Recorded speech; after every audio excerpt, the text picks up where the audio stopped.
Como estamos recibiendo con mucho gusto esta mañana al ministro de Interior, Luis Alberto Juez. Gracias por acompañarnos. Un placer, un gusto estar con todos ustedes, un placer realmente. Sí, con respecto a este tema de protocolo, ayer tuvimos una reunión en Torre Ejecutiva. Sí. Que se implementa todo digital, ¿no? Uno de los requerimientos es que obligatoriamente sea digital la prueba del PCR y la vacunación, de modo tal de facilitar la entrada al país. Se abre, pero digitalmente, porque el papel complica. Ustedes saben que además sin pandemia se hacían largas colas en los puentes, sobre todo en el puente de Fraiventos. No se ha resuelto bien el tema del puente, en el puente de Fraiventos Puerto Unzué. ¿Por qué? Y bueno, porque hay una avalancha de autos y camiones. Y ahora hay un proceso de licitación del Ministerio de Defensa para hacer una explanada ahí para derivar los camiones. ¿Una explanada en dónde? En el paso de frontera, o sea, de este lado del puente, ¿sí? Cuando vienen, entran al Uruguay. Hay un embudo que se hace que demora, que en el puente se hacen largas colas. ¿Específicamente en el de Salto Concordia? No, en el de Fraiventos. En el de Fraiventos Puerto Ese es el que más se usa. Ahí va. Y el protocolo lo que implica es que se haga todo digital, de modo de facilitar la tarea de migración. Fluido, ¿no? A nosotros nos interesa por el Ministerio de Interior porque no tenemos suficiente personal como para atender esa avalancha. Incluso creo que vamos a tener que llamar pasantías de gente. Y sí, para poder atender, pues entran en los momentos picos, son casi 20.000 autos por día. ¿Cuántos funcionarios del Ministerio del Interior va a estar demandando este contralor que se hace también con defensa? Migraciones me está por pasar, porque ayer nos enteramos, después de la reunión de Torre Ejecutiva, que vamos a tener que tener chequeos. Incluso a veces tenemos un problema de conectividad. Entonces mañana un funcionario con una tablet puede adelantarse en la cola para ir facilitando, ¿no? Con una tablet, que sería lo lógico. ¿Está previsto eso? Bueno, primero necesitamos la conectividad. Si no están comunicados es muy difícil que pueda... ¿Y se llegará con la conectividad? Pues puede ser probable. Bueno, tenemos un mes, creo que sí. Ayer estaban las personas y el encargado de AGESIC y pedíamos más conectividad en la frontera, que a veces tenemos superposición de las telefónicas de otros países, ¿no? Entonces invaden también. Entonces estamos con la frontera seca con el Brasil, teniendo problemas de conectividad, y en los puentes. Entonces, bueno, hay todo un trabajo que hay que hacer. ¿Y está previsto, por ejemplo, que la aplicación Coronavirus UI, que fue tan útil en pandemia, que sirvió también para el control de la vacunación, cumpla un rol en esta fiscalización que usted dice? Pero, ¿quién, perdona, no te escuché? No, la aplicación Coronavirus UI, que de algún modo ahí nuclea un montón de servicios. No estamos usando esa aplicación, pero podemos usar aplicaciones que puedan de alguna manera facilitar. Ajá. Hay un tema incluso de avalancha de residencias en el Uruguay, ¿no? Hay un atraso tanto en la Embajada Argentina como en la Cancillería de gente que quiere venirse a vivir, por suerte. Sí. Mucho control del Ministerio del Interior a los autos con chapa de Argentina. ¿Por qué es lo que están controlando específicamente? Lo que pasa es que en la pandemia la ley establece que son 6 meses que pueda tener un argentino el auto acá y tiene que regresar al país. En la pandemia, ¿qué pasó? No podían regresar. Entonces hay que regularizar, volver a la normalidad. Bueno, uno puede entender que un argentino que tiene su auto acá, que no paga patente acá, claro. Pero que puede hacerlo, tenga que volver a su país con el auto y nuevamente regresar. No es para estar permanentemente el auto. Entonces hay muchos que no han hecho ese trámite y creemos que hay que empezar a regularizar toda esta situación. Bien, así que entonces se está esperando un poco a ver cuál va a ser la demanda, el reporte de cuántos funcionarios se van a disponer para el trabajo de Contralor a partir del 1 de noviembre. Sí, pero fíjate tú, Claudia, que ahora con este mes que tuvimos, de donde abrimos a los propietarios que tienen casa acá, que fue bastante complicado porque hay que demostrar que era el dueño, que tenía una sociedad anónima, no sé, es un gorroso. Es mucho mejor esto que viene ahora, porque no estábamos fiscalizando si tiene propiedad o no tiene propiedad, que es un problema. Pero eso se anotaron 3.000 personas. No, 5.000 personas, de las cuales 1.000 y pico realmente hicieron uso. O sea que se ve que los argentinos, frente a la posibilidad, hicieron el trámite por las dudas, 5.000. Dicen, yo tengo una casa en tal balneario, pues puedo entrar, perfecto, pero no lo usaron. Sí. 1.200 creo que era lo que decía Migración. Y ayer, bueno, en la reunión se manifestó algún tipo de preocupación por la falta de personal. Desde la aduana los funcionarios dicen que no van a dar abasto cuando se abran las fronteras. ¿Se habló eso ayer en la reunión? Y sí, porque Salud Pública no da abasto, nosotros no damos abasto a hacer otro tipo de controles que no estábamos acostumbrados. Una cosa es controlar los papeles de ingreso. Incluso nosotros en el Ministerio del Interior ahora estamos haciendo una licitación que espero que cuanto antes, el Estado es lento, pero que son de paso de fronteras, tener un software que está ayornado en los nuevos tiempos y mayor nivel de conectividad. El software que tenemos y las máquinas son del 2003. Estamos con Windows 5, creo. Complicado. Entonces, ustedes fíjense que tenemos que hacer una inversión en ese sentido porque está la identificación biométrica, hay mejores conectividades como para que en Interpol, igual eso funciona, ¿no? Cuando hay alguien requerido, te pone en rojo en la pantalla. Pero si no tenemos mucha conectividad claro. y los aparatos son viejos, claro. está bravo. Estamos con es una suerte de colador en algunos casos, ¿no? Sí. Esto se lo quiero unir también a lo que se ha anunciado en las últimas horas sobre mejorar el sistema de conectividad del 911, ¿no? ¿Cuáles son las carencias? Porque ahora se está hablando de un sistema de geolocalización para que se dé un mejor servicio. ¿Qué es lo que está fallando en 911 y cómo se quiere mejorar? No, el 911 no está fallando. Tuvo sobrecarga por el tema de COVID. Ustedes se acuerdan que habíamos sacado el 911.1 y 911.2. La gente llamaba al 911 y no apretaba después la... Cuando había denuncias de aglomeración, cuando había denuncias de posibilidad de contagio de COVID, usaban uno de los dos números, creo que era el 2. Pero ahí tuvimos una avalancha, porque la gente llamaba. O sea, estaban aglomerando acá, están allá, entonces teníamos que mandar móviles para tratar de convencer que se dispersara, ¿no? Entonces ahí sí hubo un incremento con pocos funcionarios porque había COVID también en el 911. O sea, los funcionarios tenían que hacer turnos, ¿no? Sí. Porque, y bueno, si se nos enferma uno y tengo todo el personal, tengo que cuarentenar a todos. O teníamos que cuarentenar a todos. Y ahí me quedaba sin 911. Claro. Entonces teníamos que cortar los funcionarios como para tener una reserva en el caso que hubieran contagiado, bueno, contagiar a 5 y no a todo el personal. Entonces estaba funcionando a mitad de personal producto del COVID y recargado por el COVID. ¿Y este nuevo sistema en qué va a mejorar? Ahora con el tema de que vamos saliendo un poco de no salimos, pero vamos saliendo volvió el personal en su totalidad, estamos teniendo, no necesitamos la diferencia del 911, o sea, el 911, entonces eso complicaba, porque si apretaba mal el 1 o el 2, entonces claro. tenía... Ministro, le cambio de tema, la situación del Marconi, ¿no? Que estas últimas horas, esta balacera tremenda, 2 mujeres fallecidas, hace no tanto también un jovencito de 14 años, uno se pregunta qué está pasando, los vecinos están en alerta y en algunos casos hablan incluso de tomar justicia por mano propia, es decir, ¿cómo se está trabajando ahí en la zona? ¿Se sabe quiénes fueron y por qué cometieron estas acciones allí en el barrio, ¿no? Es decir, ¿cómo está trabajando allí la policía? ¿Está prevista más presencia policial? Hay muy buena presencia en el barrio porque ya veníamos con situaciones. Bueno, el chico de 14 años que lamentablemente lo mataron cuando no era el objetivo era una venganza de otro y él venía caminando y mataron al chico y ahora este episodio que es un poco lo que está pasando en ese barrio requiere. Creo que esto es un ajuste de cuentas, que se le agarran con familiares de de repente, no sé, presuntamente narcotraficantes. ¿Cuál es el problema ahí? Yo a veces no puedo dar detalles, Claudia, porque están en plenas investigaciones.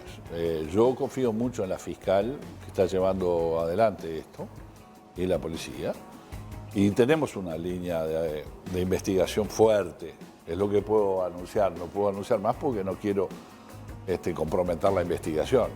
Sí, es por ese rubro que hay. Lo dicen los propios vecinos. Hoy, en las noticias de hoy, los vecinos dicen que son ajustes de cuentas entre bandas.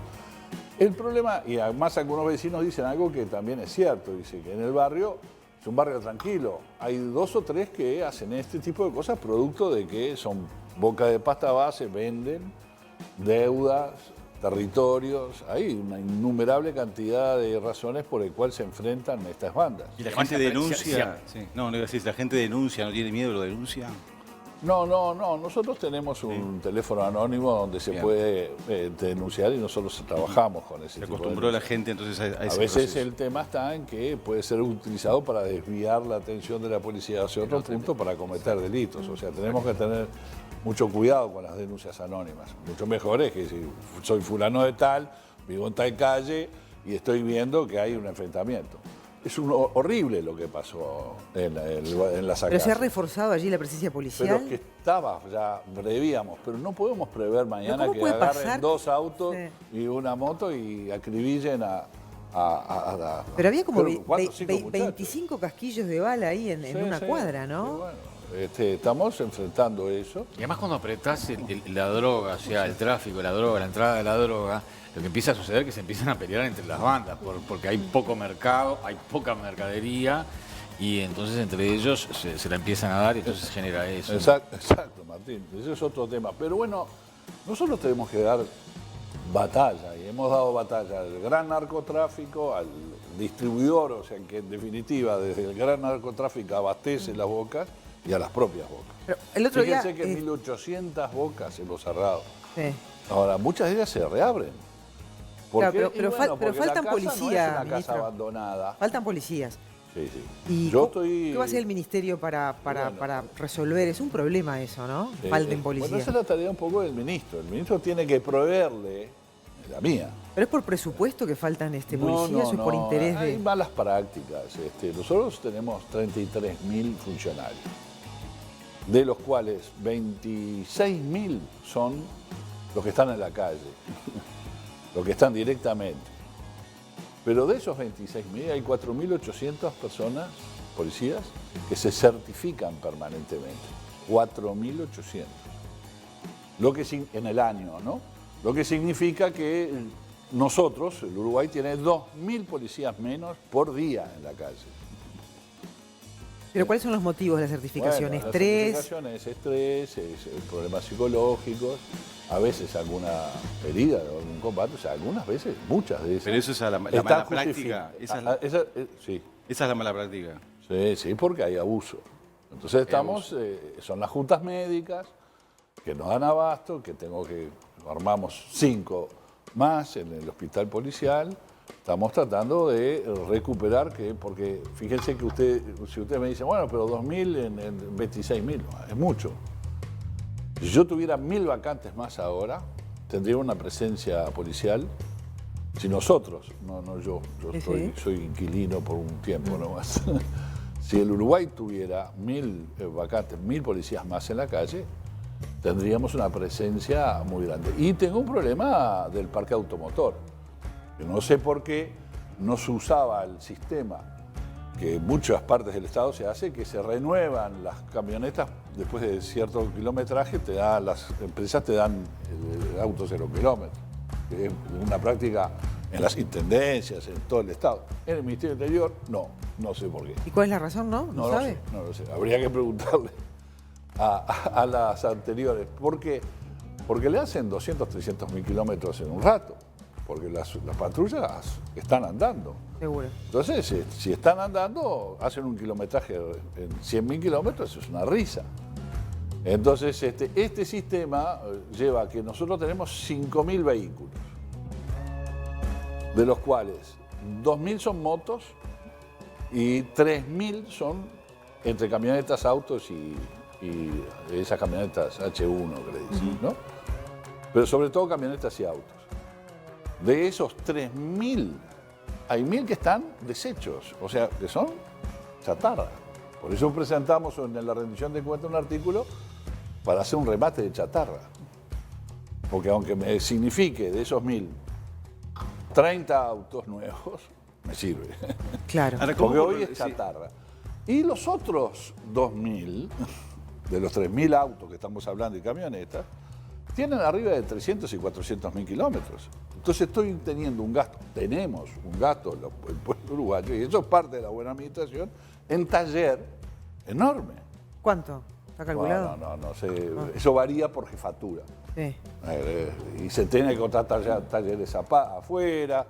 Bueno, y yo prefiero ir a un parque automotor en un sistema que me la cambie cada 90.000 kilómetros y no tengo gasto de taller, porque la sustitución, a no ser que se choque la camioneta, a no ser que se rompa, ahí es nuestra responsabilidad. Pero rápidamente se sustituye el auto por un 0 kilómetro. Claro. Y no pierdo tiempo en taller, porque no solamente es lo que se gasta en taller, sino que se gasta en no tener el patrullero en la calle. Ayer, esta semana, recibimos unos 42 Peugeot de una licitación. Estamos haciendo otra licitación de 150 camionetas y 50 patrulleros. Pero son 150 y teníamos 3.000. Claro. La distancia es muy... Hasta ahora tenemos 300 vehículos nuevos y con esta nueva licitación podemos llegar a fin de año con 500 vehículos nuevos en este sistema de recambio Bien. permanente. Ministro, ¿qué está la investigación para determinar responsabilidades en el caso del preso desnutrido? Usted en su momento no removió el cargo, pero a José Alves lo corrió a los módulos 4 y 5, lo sacó del 10 y 11, mientras se tramita esa investigación interna, ¿no? Es que ya se pueden determinar responsabilidades. ¿Ha avanzado en ese sentido la investigación? ¿De cuál me decías, Claudia? Del preso desnutrido, torturado, desnutrido. Sí. Está todo en manos de la Fiscalía, ha hecho unos interrogatorios, ha mandado hacer una investigación a fondo. Hicimos una investigación administrativa nuestra, de urgencia, le hemos dado los resultados a la fiscal. La fiscal es la que maneja este tema. No se olviden que nosotros somos un brazo ejecutor. O sea que para el Ministerio ya está clara la responsabilidad en esto. Del preso que fue varios días secuestrado. Sí, claro. Pero respecto a José Alves, ¿está clara la responsabilidad respecto a lo que pasó allí, siendo él, digamos, ejerciendo el contralor de los módulos en el momento que pasaba esto? No. Nosotros estamos viendo la responsabilidad que existe en lo que puede significar a los presos que convivieron con él y que lo tuvieron durante todos estos... ¿No se cuestiona el trabajo entonces de Alves? ¿No? Usted lo Sí, mandó para otro lado. nosotros estamos haciendo una investigación administrativa de la responsabilidad que podía significar. Ahora el sistema, vuelvo a decirles, nosotros en el sistema carcelario es un problema muy grave que tenemos, muy grave. Por eso le preguntaba... Yo la interpelación, Claudia, mostré el estado de la situación donde durante, creo que fueron 15 minutos de la interpelación que me llamaron, porque se había escapado un preso que lo habíamos agarrado. Creo que el único caso en el mundo que en vez de ayudar y felicitarlo, agarraron de vuelta, me interpelan, pero bueno. Sin perjuicio de eso, ¿qué pasó? Me dio la oportunidad de decir, bueno, pero ustedes entregaron esto. Ayuden, y mi pose era, ayúdennos a buscar un problema que ya no es un tema de gobierno, es un tema del país. Entonces estamos tratando de tener 3 módulos nuevos, 3 cárceles nuevas en el Penal de Libertad, una licitación de urgencia que necesito tener para empezar a construir, por lo menos en un año, ir aguantando este año. Junto al GACH carcelario, este posible grupo idóneo para mejorar estructuralmente las cárceles. Está muy bien la pregunta, pero el GACH, que no me gusta decirle así porque si no estamos poniéndole GACH a todo, ¿no? Popularmente conocido como... La comisión estudia el sistema carcelario a mediano y a largo plazo. O sea, cómo debería ser el sistema carcelario uruguayo en los próximos 20 años. 10 años, ¿qué podemos hacer? O sea, ¿cuál es el objetivo del Uruguay? ¿Cómo se va a rehabilitar esa gente? cuál es el sistema de rehabilitación y qué tenemos que construir ahora, porque si no empezamos en las urgencias y eso es bravo, porque entonces si yo estoy haciendo una cárcel para rehabilitar o para encerrar. Pero esto va ligado al plan de alfabetización de los presos, ¿no? Porque ahora las cifras que Sí. presentaron realmente son alarmantes. Con el plan de Uno de educación, cada, ¿no? de cada 10 Sí. reclusos, Sí. bueno, no Son sabe analfabetos. Y escribir, ahí por hay ejemplo. un programa Muchos no que saben leer. Un programa en el Ministerio de Educación y Cultura que nosotros estuvimos lanzándolo del economista Gonzalo Baroni en Educación en Cárceles, con la enseñanza pública. Estuvo Robert Silva, el ministro de Educación, y vamos a juntar y a relanzar un plan porque de los 14.000 presos que nosotros tenemos, no llega a 14, son 13.800, pero para redondear la cifra, de esos 14.000, hay 4.000 que están teniendo acceso o quieren formarse. Pero es un plan que y se va por a lo tanto, ejecutar dentro de la educarse. cárcel. Sí, dentro de la cárcel. Pero se están educando, 4.000. Hay 10.000 que no. Claro, si queremos rehabilitar, lo primero es educar, bueno, ¿no? difícil. ¿Por qué habrá más Nosotros no presos? podemos Sí. obligar, tenemos que convencer. Ahora, no sería, ¿no? eso realmente, ¿no? ¿No habría que obligarlos a estudiar? Porque en cómo definitiva, obligar? bueno, porque en definitiva, Necesitas una ley ahí. ¿eh? Necesitas una ley ahí. Necesitas una ley, pero No, digo, pero, ¿no sería enseñanza si es obligatoria. parte inherente de la rehabilitación de cualquier persona, en la formación y la educación, ¿no? Para tener otras herramientas en la vida. El mismo trabajo. Es decir, si no las tiene, es como devolver a la sociedad un delincuente, ¿no? En muchos Nosotros no casos. obligamos nosotros debemos ofrecer oportunidades, tanto con el trabajo. Nosotros tampoco podemos obligar a trabajar. Y para nosotros el trabajo es fundamental. El plan No dignidad. está planteado que sea una obligación para el preso ni estudiar ni trabajar dentro de la cárcel. No lo es hoy en nuestra legislación. Pero lo podría llegar a ser. ¿Usted cómo Hay que lo ve votar eso? una ley y empieza una ¿Y a usted discusión qué le muy parece eso? profunda y muy... ¿Tiene una opinión todo lo que formada, no? pueda ayudar a rehabilitar es bienvenido. Ah. Lo que sí te digo, Claudia, es que nosotros en el Plan Dignidad estamos enseñando al trabajo, que eso ayuda después.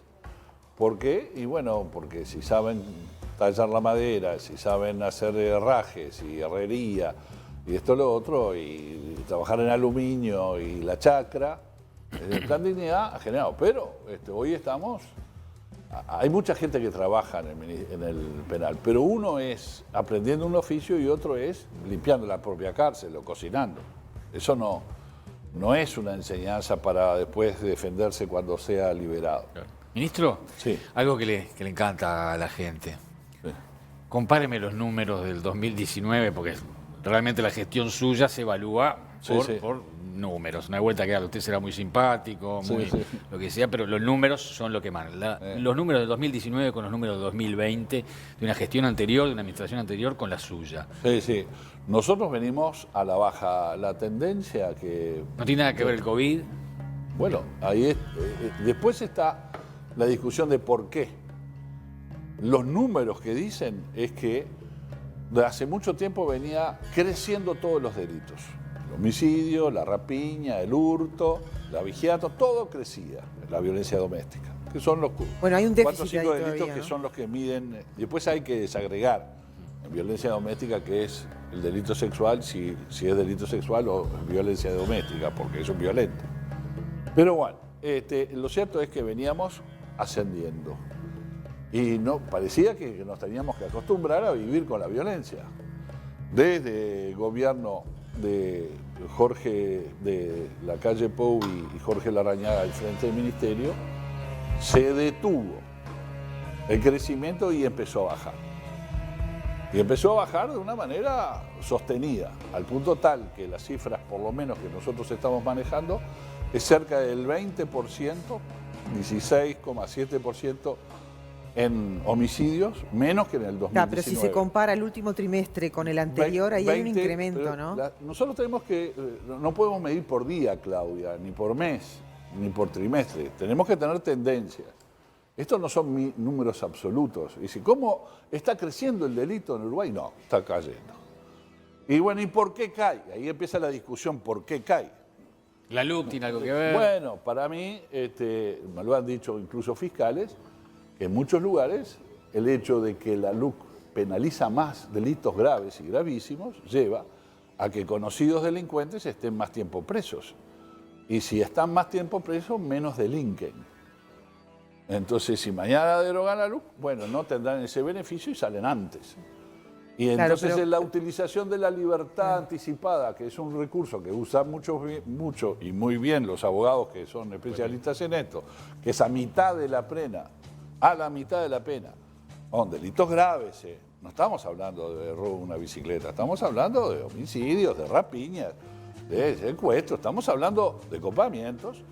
Bueno, en la legislación que nosotros cambiamos con la LUC, el abogado podía pedir a la mitad de la pena la libertad anticipada. Sí.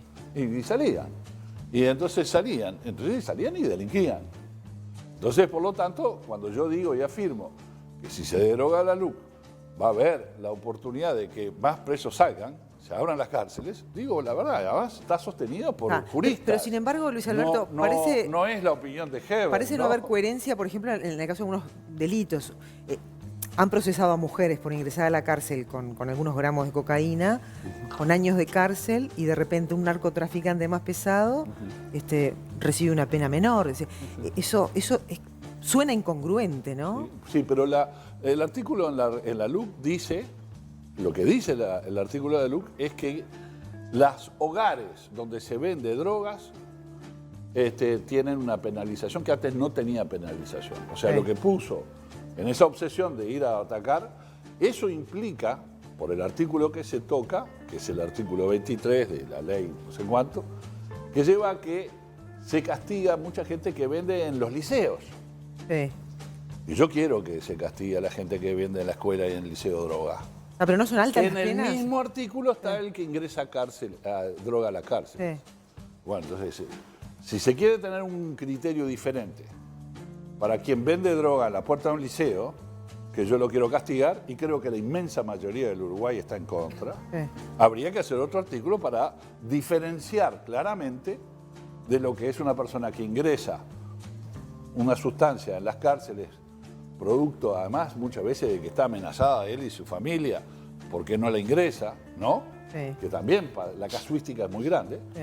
Pero ojo con tocar ese artículo, porque ese artículo en la misma redacción dice claramente que se penaliza a quien vende en los hospitales, a quien vende en los centros de enseñanza, en lo que para mí es parte integrante de la difusión y el uso temprano por parte de nuestros niños y nuestros adolescentes al introducirlos a la droga. Bien. Y yo quiero ser muy severo en eso.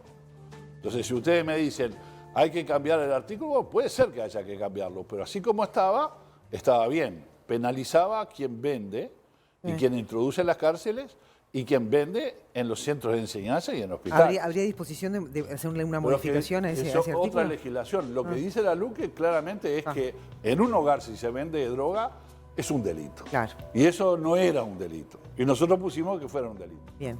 Eso tocó otras disposiciones que lleva a que mañana una persona, una madre soltera que introduce droga, tiene una pena severa. Bueno, puede suceder, pero ojo, tengamos cuidado con esto.